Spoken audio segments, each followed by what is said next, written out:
Hey family, sketch with me के episodes को आप सबने बहुत प्यार दिया। मुझे बहुत खुशी हुई कि इतने बड़े बड़े वीडियोस को, इतने बड़े बड़े लेसन्स को, रियल टाइम लेसन्स को आप सराह रहे हैं, साथ में प्रैक्टिकली कर रहे हैं, प्रैक्टिस कर रहे हैं, जो कि देख के मुझे बहुत अच्छा लगता है। आज की सेशन में मैं एक फिगर स्केचिंग करने वाला हूँ। न्यूड फिगर इसमें लेकिन इंक्लूडेड है। तो आप में से जितने सारे लोग जो न्यूड फिगर को देख के घबरा जाते हैं, थोड़े हिचकिचा जाते हैं, आप सभी के लिए एक वीडियो भी मैंने बनाई है कि एक आर्टिस्ट न्यूड फिगर की स्टडी क्यों करता है। उस वीडियो को भी जरूर देखिए ताकि थोड़ी मानसिकता खुल सके, क्योंकि इन सब टॉपिक्स पे बात होनी जरूरी है। जैसे एक डॉक्टर जब ऑपरेशन करता है तो वो बॉडी, न्यूड बॉडी के ऊपर जब ऑपरेशन सीखता है या करता है तो उसके लिए वो एक स्टडी का पार्ट होता है। वैसे एक आर्टिस्ट के लिए जब हम न्यूड स्टडी करते हैं तो वो स्टडी का पार्ट होता है, एनाटॉमी सीखने के लिए, बेसिक स्ट्रक्चर सीखने के लिए। और इसके ऊपर वीडियो में मैंने और भी ज्यादा एग्जांपल्स दिया है। तो why artist do nude study के ऊपर एक वीडियो बनाई है, डिस्क्रिप्शन में लिंक भी दिया है, उसको जाके जरूर देखें। अगर आपका इन सब चीजों से थोड़ी घबराहट होती है और उसको देखने के बाद जब आपकी मानसिकता थोड़ी खुल जाए, थोड़ा आप ब्रॉडर सोच सकें, आप इस दृष्टि से ऊपर उठ सकें कि न्यूड स्टडी सिर्फ एक खराब चीज होती है या गलत होता है, उन सब चीजों से जब आप ऊपर सोचने लगे तब आप इस लेसन को कंटिन्यू कर सकते हैं, क्योंकि इस लेसन में न्यूड फिगर्स के फोटोज रेफरेंस के तौर पे आएंगे। और जितने लोग उन वीडियो को देख चुके हैं या फिर समझते हैं कि आर्टिस्ट की पार्ट लाइफ का पार्ट होता है, न्यूड स्टडी एक स्टडी का हिस्सा होता है, तो आप इस वीडियो को कंटिन्यू कर सकते हैं।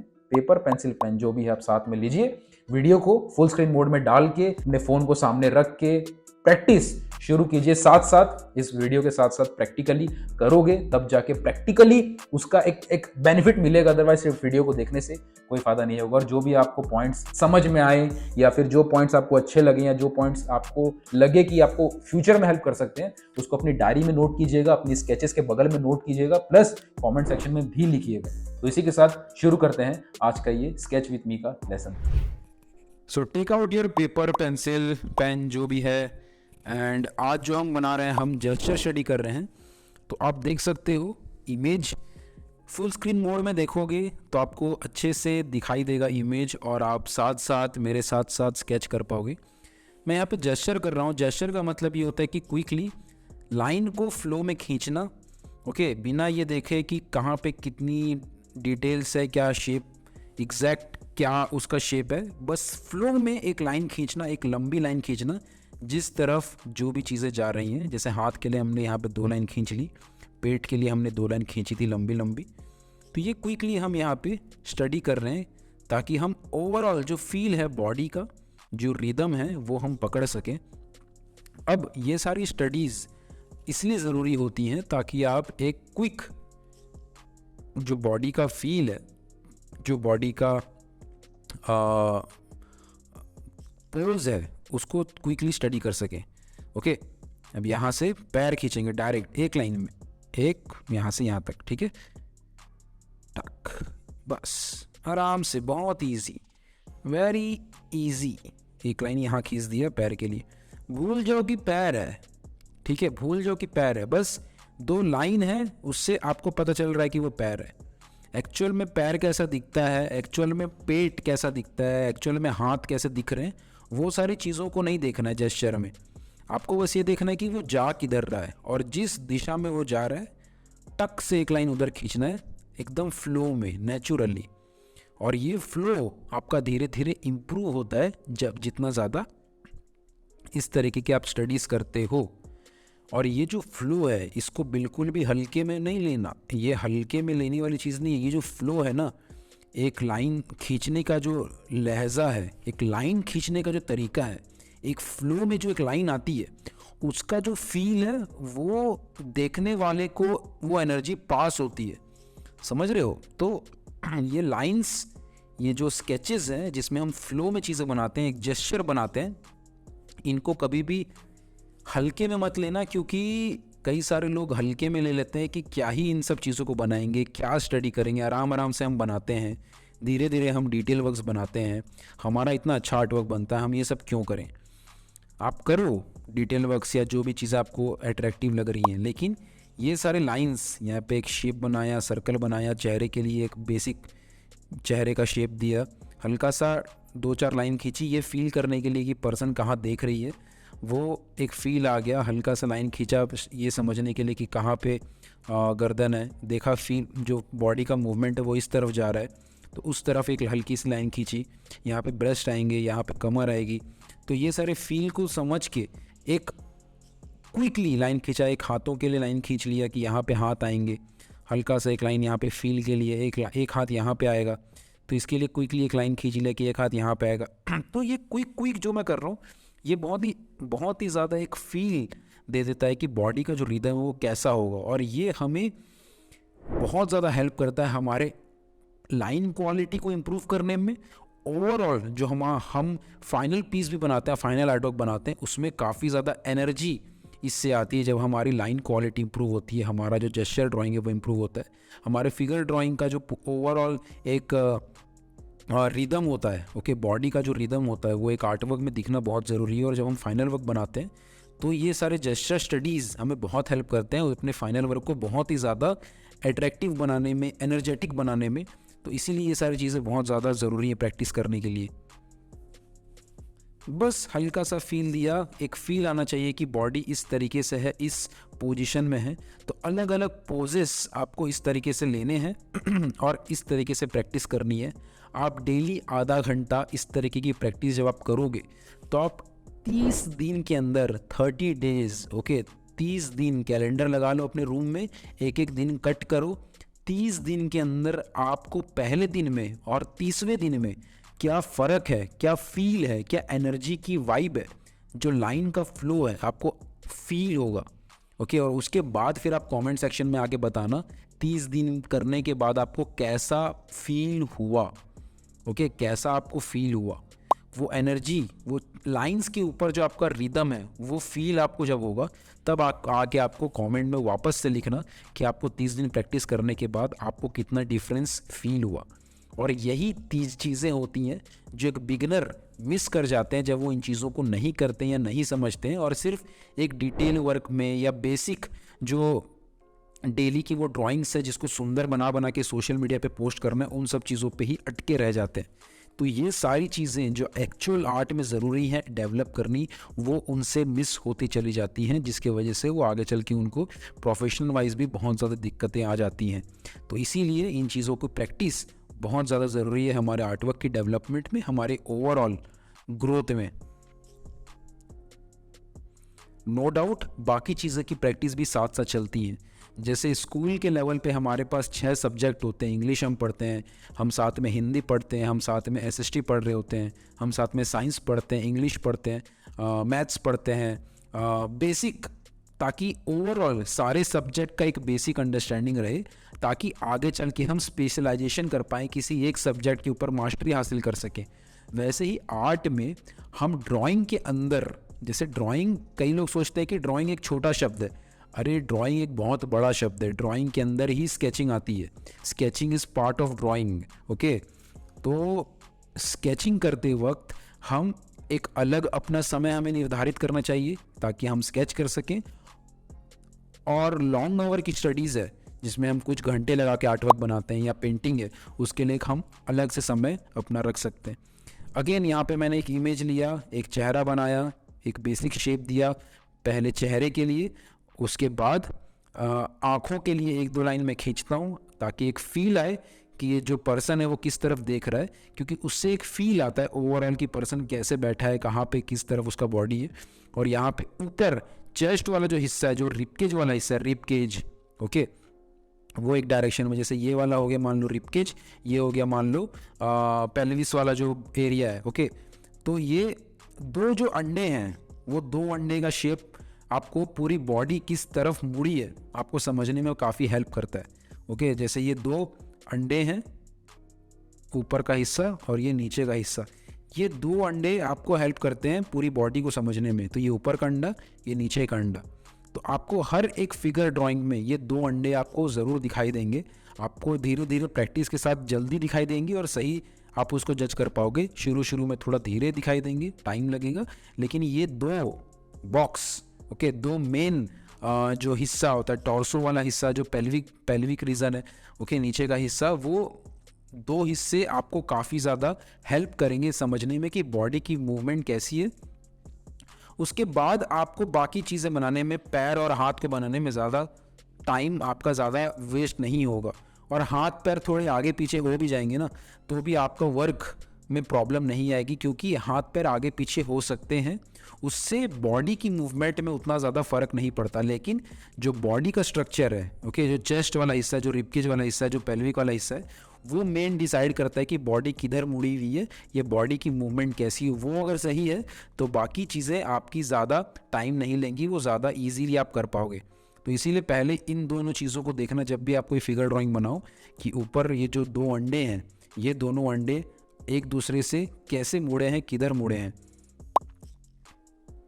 ओके, यहाँ पे भी आप देखो और वापस से देखना उन दोनों अंडों की बात। दो मेन पार्ट के, दो मेन हिस्से किसी भी फिगर ड्राइंग के, एक टॉर्सो रीजन, रिबकेज वाला रीजन, या एक पेल्विस वाला रीजन। ओके, तो ये हो गया ऊपर रिबकेज वाला रीजन यहाँ पे, और ये हो गया पेल्विक रीजन।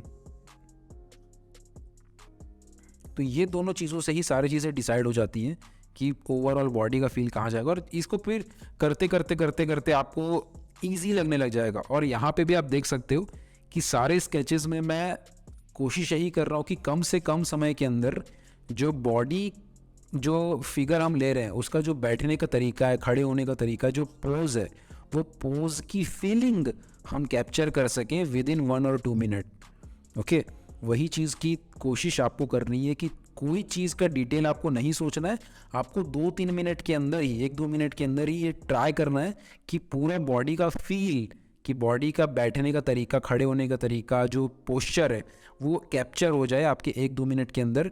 उसी से ही आपका एक्चुअल फिगर ड्राइंग का रिदम, जो ओवरऑल फील है, वो आपका डेवलप होगा विद टाइम। तो इसकी प्रैक्टिस आपको डेफिनेटली काफ़ी बार करनी पड़ेगी अगर आपको ओवरऑल फिगर ड्राइंग को इम्प्रूव करना है अपनी।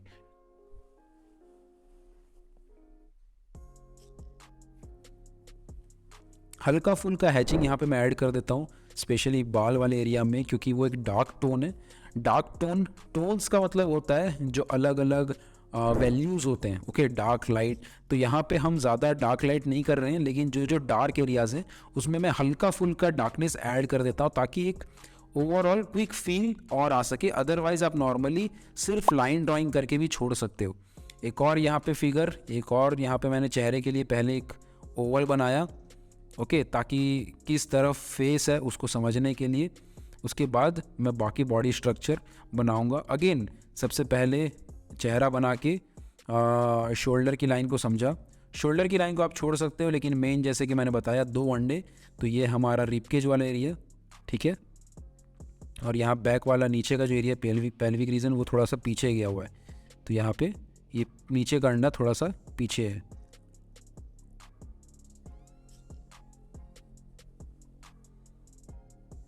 ये ब्रेस्ट वाला हिस्सा, यहाँ पे हाथ निकले हैं, हाथ निकल के साइड की तरफ गए हैं, तो इसको हमने एक लाइन बना के छोड़ दी।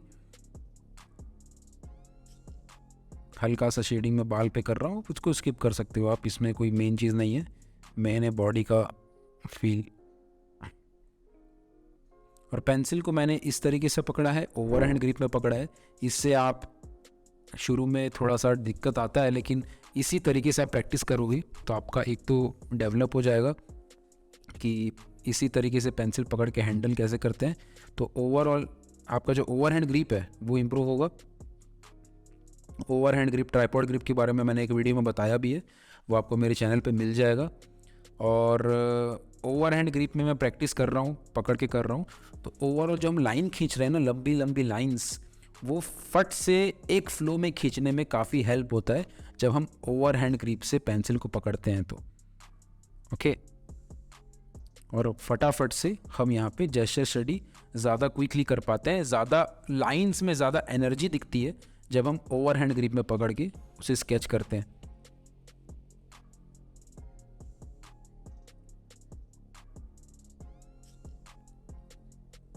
देखना है कि कौन सी चीज़ कहाँ पे आ रही है, और इसको बार बार जब आप करते रहोगे, जैसे कि मैंने बोला कि 30 दिन कम से कम इसको आप करोगे तो आपको समझ में आएगा कि मैं क्या बोल रहा हूँ, कि लाइंस की फील, एनर्जी, ये सब जो मैं बोल रहा हूँ, जब आप इसको 30 दिन करोगे, हर दिन 8-8 9-9 इमेज लो, उसको स्केच करो, क्विकली जेस्चर बनाओ, और 30 दिन तक जब आप करोगे तो आपको ऑटोमेटिकली समझ में आएगा।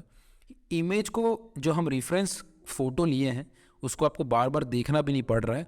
आप ओवरऑल ऑटोमेटिकली जो बॉडी का स्ट्रक्चर है, जो पोस्चर है, उसकी दिशा में आपका हाथ अपने आप मुड़ रहा है, आपके अपने आप उसकी तरफ हाथ मूव हो रहा है, वो आपको ऑटोमेटिकली फील होगा। तो यहाँ पे मैं क्विकली बस इन चीज़ों को बना रहा हूँ, और इन सब चीज़ों को यहाँ पे लाइव इस तरीके से लेसन्स बना बना के करने का ज़रूरत इसलिए भी है क्योंकि ये सारी चीज़ें, ये जेस्चर ड्राइंग, स्केचेस, इन सब के ऊपर इंडिया में बहुत कम बात हो रही है। जो मास्टर आर्टिस्ट हैं वो सब लोग इसको करते हैं। कॉलेज की बात करो, इंस्टीट्यूट्स की बात करो, जो भी हर जगह जो लोग आर्ट में सीरियसली काम कर रहे हैं, प्रोफेशनली काम कर रहे हैं, हर जगह स्केचेस को बनाना सिखाया जाता है, हर जगह इसको कराया जाता है। लेकिन जो लोग ऑनलाइन सीख रहे हैं, ऑनलाइन चीज़ों को अपने घर बैठे समझ रहे हैं, यूट्यूब पे इन चीज़ों की कमी हो रखी है, इसलिए इन चीज़ों को शेयर करना एक तरीके से हमारी रेस्पॉन्सिबिलिटी भी बनती है, और इसलिए ये लेसन्स को मैं यहाँ पे बना रहा हूँ। तो अगर आप इन चीज़ों को अभी सुन रहे हो, देख रहे हो, तो इन चीज़ों को शेयर करना, शेयर करोगे तो और भी एस्पायरिंग आर्टिस्टों तक ये सारी बातें पहुँचेगी, जो घर बैठे चीज़ें सीख रहे हैं उनकी हेल्प होगी, और वो आगे और लोगों को बताएंगे, जिसके वजह से आर्ट की जो अंडरस्टैंडिंग है वो समाज में थोड़ी बेटर होगी। इंडियन सोसाइटी में इन चीज़ों को लेके थोड़ी मानसिकता बढ़ेगी। क्यों फिगर ड्राइंग किए जाता है, कोई फिगर स्केचेस बनाए जाते हैं, क्यों फीमेल फिगर्स की स्केचेस इतनी ज़्यादा की जाती है, क्यों न्यूड फिगर्स बनाए जाते हैं, इन सब चीज़ों की अंडरस्टैंडिंग तभी ज़्यादा डेवलप होगी जब आप इस तरीके के लेसन्स को शेयर करोगे, लोगों तक पहुंचाओगे, तभी ये चीज़ें डेवलप होंगी। हमारा आर्ट के प्रति अवेयरनेस सोसाइटी में बढ़ेगा। इंटरनेशनली ये सारी चीज़ें बहुत ज़्यादा अवेलेबल हैं। इंटरनेशनली आर्टिस्ट इन सब चीज़ों पे खुल के बात करते हैं, शेयर करते हैं, समझाते हैं, तो बहुत ज़्यादा अवेयरनेस बढ़ रही है इंटरनेशनली। लेकिन नेशनली जब आप जानते हैं कि हमारे देश की जो आर्टवर्क को लेके जो हमारा कल्चर रहा है, पास्ट रहा है, वो बहुत रिच है, बहुत कमाल के आर्टिस्ट हुए हैं इंडिया में भी। लेकिन वही है कि चीज़ें जब तक लोगों तक पहुँचेंगी नहीं, टाइम के साथ साथ वो चीज़ें लोग ख़त्म होते जाएंगी, पता चलेगा नहीं, लोग सही तरीके की प्रैक्टिस करेंगे नहीं। एक ही चीज़ में डिटेलिंग्स देना है, सुंदर आर्टवर्क्स बनाना है, बेस लेवल पे काम नहीं करना है, तो इस तरीके का ये चीज़ चलता जाएगा और लोगों की बेसिक अंडरस्टैंडिंग कमज़ोर रह जाएगी। मेल फिगर के ऊपर भी मैं यहाँ पे सोच रहा हूँ कि स्केचेस करने का, ताकि हम ये स्केच विथ मी सेशन में मेल फिगर के ऊपर भी करें, और भी अलग अलग चीज़ों के ऊपर सब्जेक्ट मैटर लेके करें। फीमेल फिगर आर्टिस्टों के बीच में बहुत ज़्यादा पॉपुलर रहा है हमेशा से। मेरा भी फीमेल फिगर को लेके स्केचिंग बहुत ज़्यादा मुझे इंटरेस्ट रहता है। बहुत सारे और भी आइडल, जो जिन आर्टिस्ट को मैं आइडल मानता आया हूँ, उसमें से बहुत सारे आर्टिस्टों का फीमेल फिगर फेवरेट रहा है। तो ये चीज़ मेरे अंदर भी आ गई है कि मैं इनको बहुत प्रैक्टिस किया, इसलिए फीमेल फिगर मुझे बहुत ज़्यादा अट्रैक्टिव लगता है, क्योंकि फीमेल फिगर में एक रिदम, जो नेचुरल रिदम है, वो बहुत ज़्यादा होता है। फीमेल फिगर का जो स्ट्रक्चर है, फीमेल बॉडी का जो बनावट है, वो एक्चुअल में अट्रैक्टिव है भी, और उसमें रिदम भी बहुत ज़्यादा है। जो कर्व्स हैं, बॉडी का कर्व है, वो फीमेल फिगर में बहुत ज़्यादा पाया जाता है मेल फिगर के कंपैरिजन में। और फीमेल फिगर के जो पोस्चर्स अवेलेबल हैं, वो पोस्चर्स में भी बहुत ज़्यादा डायनामिक पोस्चर्स अवेलेबल हो पाते हैं फीमेल बॉडी के स्ट्रक्चर के वजह से। तो इसलिए फीमेल फिगर बहुत ज़्यादा एक अट्रैक्शन का पार्ट रहा है। एंड ऑब्वियसली मैं मेल हूँ, तो मुझे फीमेल की तरफ अट्रैक्शन नेचुरली होगा, ये एक ऑब्वियस बात भी है। तो इसलिए यहाँ पे मैं फीमेल फिगर की प्रैक्टिस बहुत करता हूँ, और ये मुझे बहुत ज़्यादा सीखने को भी मिलता है। जो रिदम है, जो क्विक जेस्चर स्टडीज़ हैं, वो बहुत ज़्यादा इसमें से सीखने को भी मिलता है। लेकिन डेफिनेटली मेल पोस्चर्स के ऊपर, मेल स्टडी के ऊपर भी हम लोग लेसन्स बनाएंगे, जहाँ पे हम लाइव इस तरीके से रियल टाइम में स्केच करेंगे। तो आप अगर इसको बनाते बनाते, अभी इस लेसन को देखते देखते साथ साथ कर रहे हो, ड्राइंग स्केच कर रहे हो, जेस्चर बना रहे हो, तो कमेंट सेक्शन में लिखना, ताकि मुझे पता चले कि आप लोग चीज़ों को देखते नहीं हो, करते भी हो। आप सिर्फ देखने वालों में से नहीं हो, आप करने वालों में से। जो करता है वही जीतता है, जो देखता है वो तो देखता ही रह जाता है। देखने से नहीं होगा, करना पड़ेगा। और यही डिफरेंस आता है एक दो पर्सन में, जो सेम चीज़ें सीख रहे हैं, लेकिन एक आगे बढ़ जाता है क्योंकि वो सिर्फ सीख नहीं रहा होता है, उसको प्रैक्टिकली कर रहा होता है, गलतियों से समझ रहा होता है, गलतियों को सुधार रहा होता है, और इसी तरीके से वो आगे बढ़ते चले जाता है। फटाफट से बस लाइन खींच रहे हैं। कई बार जेस्चर आपको गलत होगा, कई बार मैं भी करता हूँ तो बहुत बार गैप हो जाता है या बहुत बार सही से नहीं लगता है, सही सा फील नहीं आता या गड़बड़ लग रहा होता है। तो कोई दिक्कत नहीं है, बहुत कम टाइम दे के हम ये स्टडीज़ कर रहे हैं, आप वापस से बनाओ। तो इसीलिए गलती हो जाएगी, मिस्टेक हो जाएगी, इन सब चीज़ों की टेंशन नहीं लेनी है, बस आपको ड्रॉ करना है। ओके, बार बार करना है, कोशिश करनी है कि हर बार आप बेटर कर सको। लेकिन एक बार गलती हो गई, 4 बार गलती हो गई तो टेंशन नहीं लेना है कि मेरे से नहीं हो रहा है, मैं क्या करूँ, मेरा पेपर ख़राब हो गया, ये सब सोचोगे तो नहीं हो पाएगा कुछ। वो गलती हो रही है, कोई बात नहीं, वापस करेंगे वापस करेंगे वापस करेंगे, बनाते जाना है मज़ा लेते हुए। इन्जॉय करो प्रोसेस को, कि हर एक नया फ़ोटो के साथ एक नया चैलेंज आता है और इसी से हमारा जो इंटरेस्ट है जो बना रहता है, एक फ़न रहता है कि चलो नई फ़ोटो आ रही है, नया फ़ोटो देखिए, वापस इसको बना के देखते हैं। एक नया चैलेंज रहता है, हर एक इमेज में एक नया चैलेंज मिलता है, एक इंटरेस्ट रहता है। और इसी फ़न को मेंटेन करके आपको प्रैक्टिस करने की, इंटरेस्ट मेंटेन रहेगा, मज़ा कंटिन्यू रहेगा, तब जाके आपको प्रैक्टिस करने का मन भी करेगा। और प्रैक्टिस के साथ साथ आपको डिसिप्लिन भी मेंटेन करना है कि सिर्फ फ़न के भरोसे भी ना रहें। पता चला मज़ा आना बंद हो गया तो काम चल ही नहीं रहा है, 10 दिन में एक बार काम हो रहा है, तो वैसा भी नहीं होता है। एक बार इंटरेस्ट आ गया किसी चीज़ में तो उसके साथ डिसिप्लिन भी मेंटेन करना ज़रूरी है, ताकि उस चीज़ को आप कंसिस्टेंटली काम कर सको और अपने आप को इम्प्रूव कर सको। हल्का फुल्का नाक कान का जो मैं इंप्रेशन है हल्का फुल्का दे रहा हूँ, ताकि एक फील रहे कि हाँ फेस उस तरफ है, ऊपर की तरफ। अदरवाइज़ डिटेल देने का कोई मेन यहाँ पे मकसद है नहीं। डिटेल आप पूरा स्किप कर सकते हो, कोई दिक्कत नहीं, कोई चीज़ें ऐड करने की ज़रूरत नहीं है, आँख नाक मुँह कुछ बनाने का ज़रूरत नहीं है। हल्का सा इंप्रेशन चाहो तो दे सकते हो, लेकिन पहले ओवरऑल जो बॉडी का फील है, जो जेस्चर है, उसको पहले बनाना है। यहाँ पे लाइंस मेरी थोड़ी टुकड़े टुकड़े में हो गई है, तो मैं उसको वापस बनाता हूँ। ओके, एक बार मैं यहाँ पे कुछ चीज़ें ऐड करता हूँ थोड़ा सा फील देने के लिए, लेकिन मैं इस पोस्चर को वापस से एक बार और बनाऊँगा।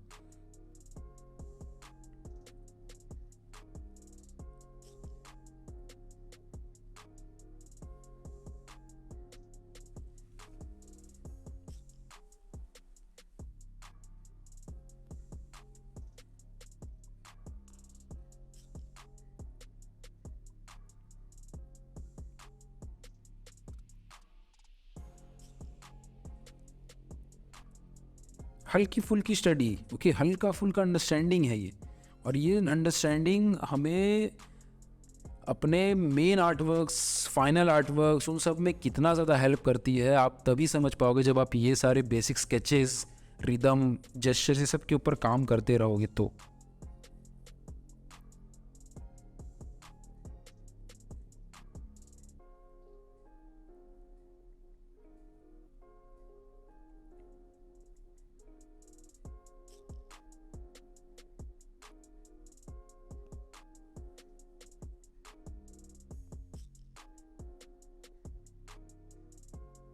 कई बार होता है कि हम बोलते हैं 2 मिनट लेंगे, लेकिन थोड़ा थोड़ा और ऐड करते रहने का मन करता है। कोई बात नहीं, लेकिन शुरू का जो मेन आपका काम था जेस्चर ऐड करना, उसको कम समय के अंदर ही करना है, उसमें ज़्यादा डिटेल्स ऐड करनी है, वो चीज़ों के ऊपर ध्यान नहीं देना। यहाँ पे हल्की फुल्की और लाइंस मैं देख रहा हूँ। अब मैं इसी पोस्चर को वापस एक बार बनाने की कोशिश करूँगा, और यहाँ पे मैं पेंसिल कलर का इस्तेमाल कर रहा हूँ, क्योंकि ये लाइट चलाते हैं और मुझे लाइट चलाते हैं प्लस काफ़ी स्मूथ रहते हैं, तो मुझे इसका इस्तेमाल करना बहुत इंटरेस्टिंग लगता है जेस्चर ड्राइंग के लिए। खासकर पेंसिल कलर मैं वैसे इस्तेमाल नहीं करता हूँ, नॉर्मल कलर की तरह मैं ड्राइंग करने के लिए कलर का इस्तेमाल करता हूँ, उसमें ज़्यादा मज़ा आता है मुझे। तो यहाँ पे हल्के हाथों से मैं वापस सेम पोस्चर को थोड़े बेहतर लाइन की क्वालिटी के साथ वापस से बना रहा हूँ।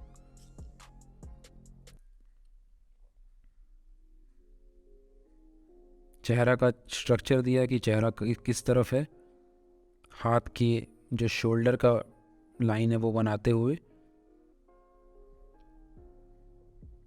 हल्का सा लाइन दे दिया। ठीक है, यहाँ तक आ रहा है हाथ, एल्बो यहाँ तक छोड़ दिए, यहाँ तक एक लाइन दे दिए। आराम से फील करो, हर एक लाइन को फील करो कि कौन सी लाइन कैसे आ रही है। ओके, कोई आपको रोकने वाला नहीं है, कोई आपको टोकने वाला नहीं है। अपने रूम में अपने आप को बंद करो और पेपर पेंसिल लेके चलते जाओ बस।